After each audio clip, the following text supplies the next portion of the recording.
What to grow in March? Are you overwhelmed by all of the possibilities that you're reading about or seeing online? Well, stick around for my hand-picked list of just 5 great things to grow in spring. Not just edibles or flowers or seeds. This is the ultimate list so that it does all of the thinking for you.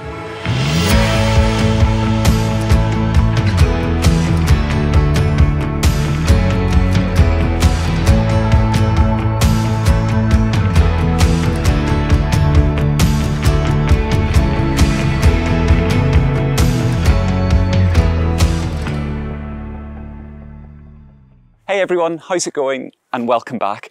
I really believe that as great as it is to have lots of variety, you don't need to be growing loads and loads of different things. But at the same time, it can be tricky to decide what to grow. So that's where all of my episodes come in. Follow along, and as the months go by, I'm going to help you build your own collection of just brilliant plants that are going to give you everything you could want. Colour, scent and flavour. And the recommendations aren't just going to come from myself. Keep watching because I've got 2 more great YouTube gardeners and growers with their own recommendations to add as well. Right, let's get March off to a really productive bang with what I think is an unmissable group of seeds, not a single seed.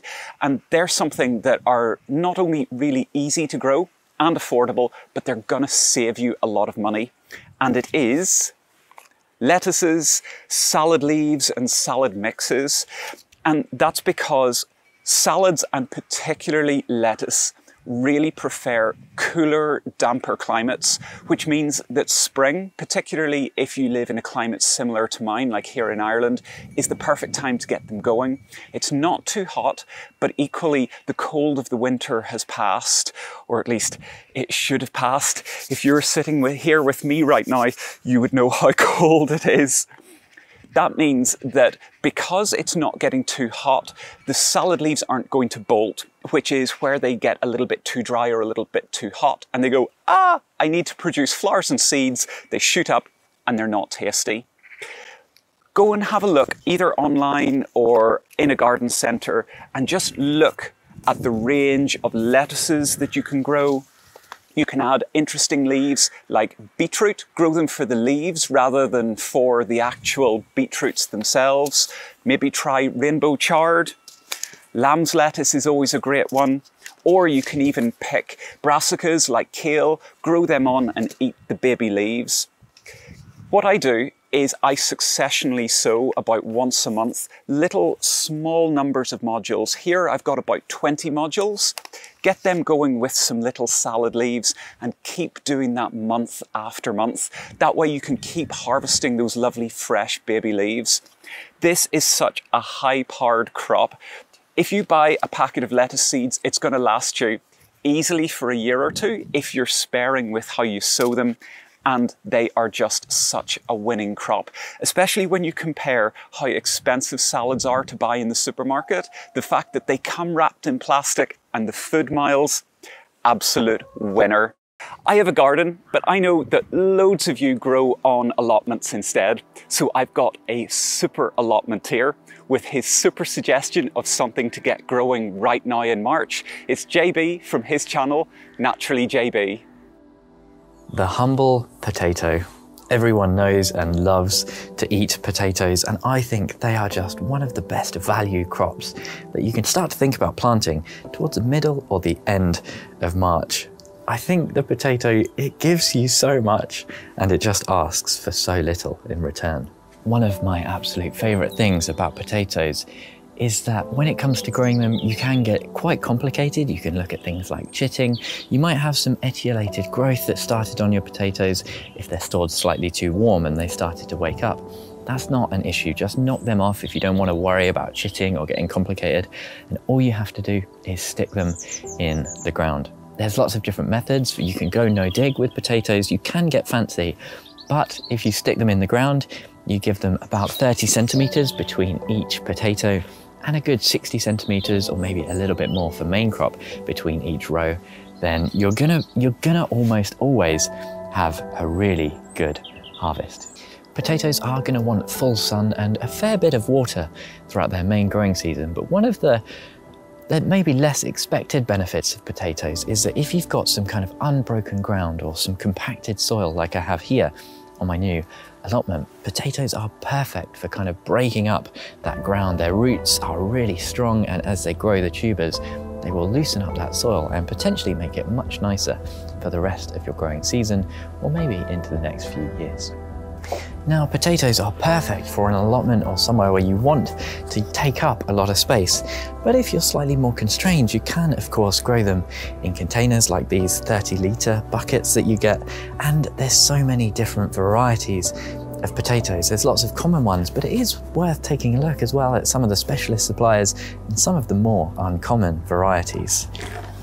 If you put them in the ground with a good feed as well, a little bit of all-purpose fertilizer, you watch out for pests and the ever-dreaded blight, you should be in for a good year with a joyous harvest. There's nothing quite like digging up potatoes, a joyous harvest, and lots of food. I am not missing out on growing potatoes this year, and in fact I'm going to be growing 3 varieties. A first early that's called Solist, a second early called Nicola, and a main crop variety called Pink Fir Apple. My 3 absolute faves. Try them for yourself because I think you'll love them. If you're not already subscribed to JB, I'll link his channel up here. Head across, enjoy his videos, and make sure to subscribe.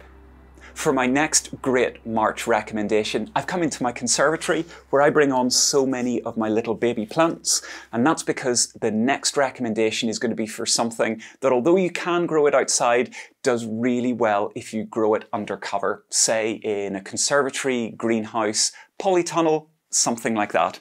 And it is the humble tomato.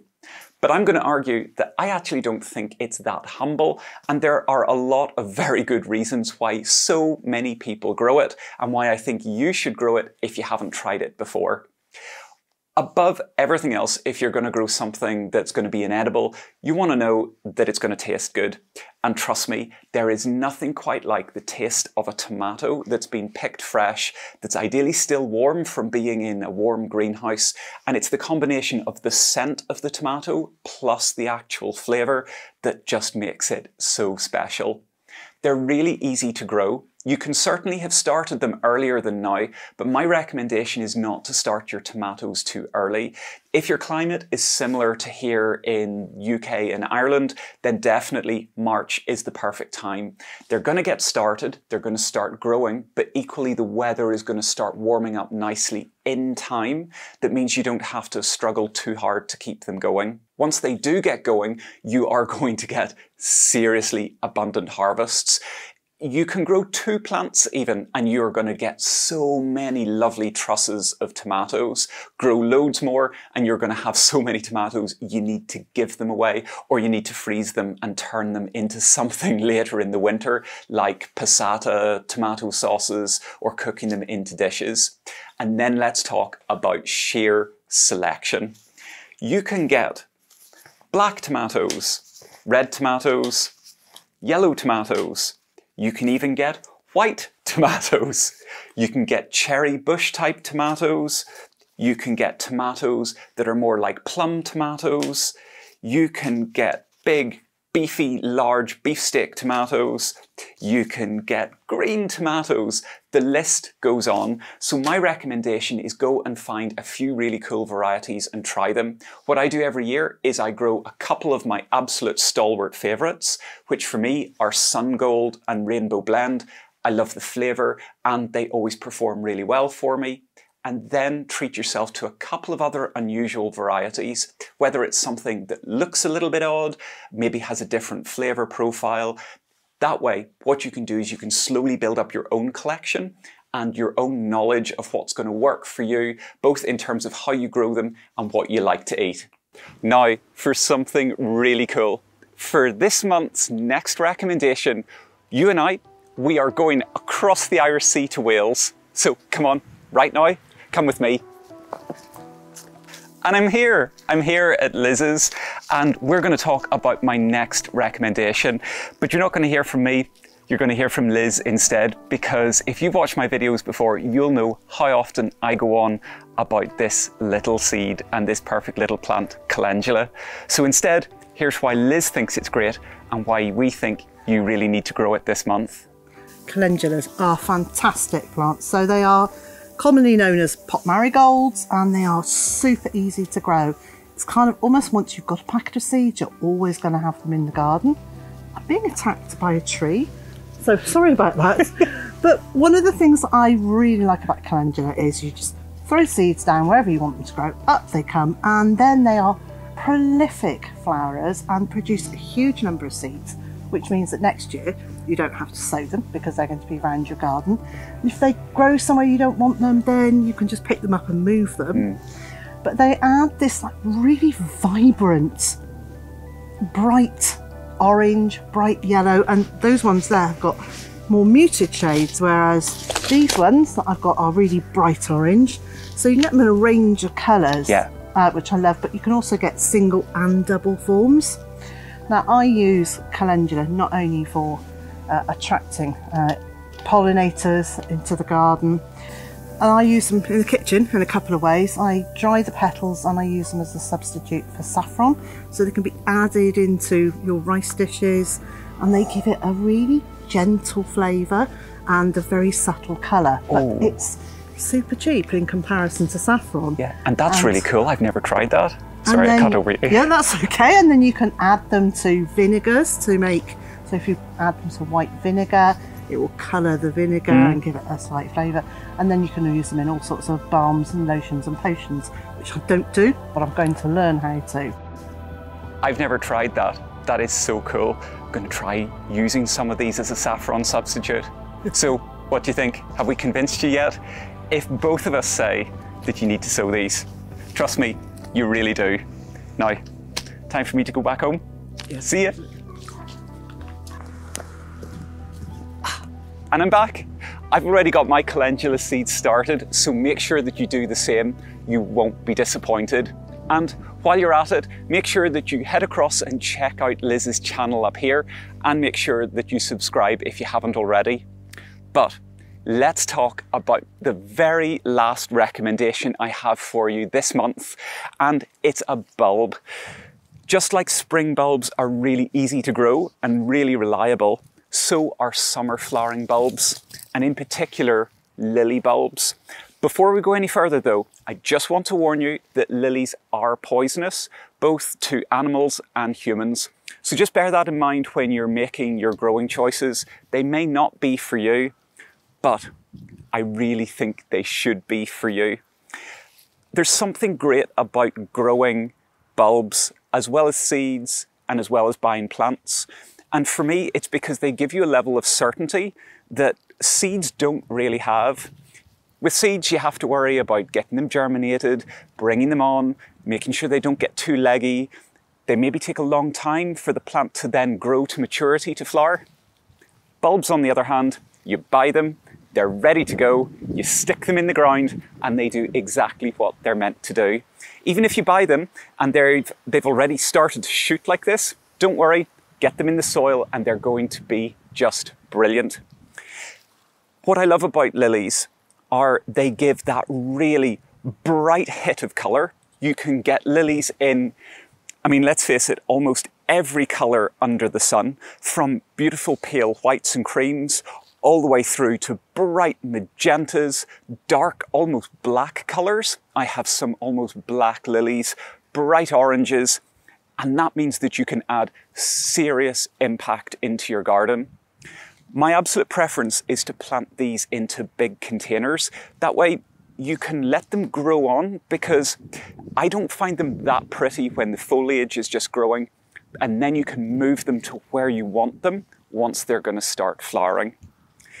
Head down to your garden centre and you'll find these available at the moment really easily. Granted, buying bulbs is a little bit more expensive and it's possibly a little bit of an investment, but with lilies, if you treat them well and once they've finished flowering, you feed them, they're going to give you years and years of enjoyment. If you want to know exactly how to grow them, there are 3 really easy ways, and I made a dedicated video last year all about that. I'll link it up here. Once you've watched this, make sure to go across and watch it, and it'll show you exactly how to get great success from these mighty little bulbs. Sowing and planting times vary from region to region, so do remember to look up and understand your own local growing conditions and your last frost date.